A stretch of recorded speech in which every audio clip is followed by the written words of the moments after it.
Welcome, here I've got VIVAX Point X503 and I'm gonna show you how to turn on and off the camera location tags at this device.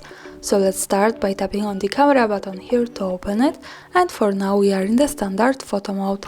Now let's just simply slide a little bit to the right to get access to the camera settings, and here we have save location option, so by using this button we can easily turn it off and turn it on like that as we need.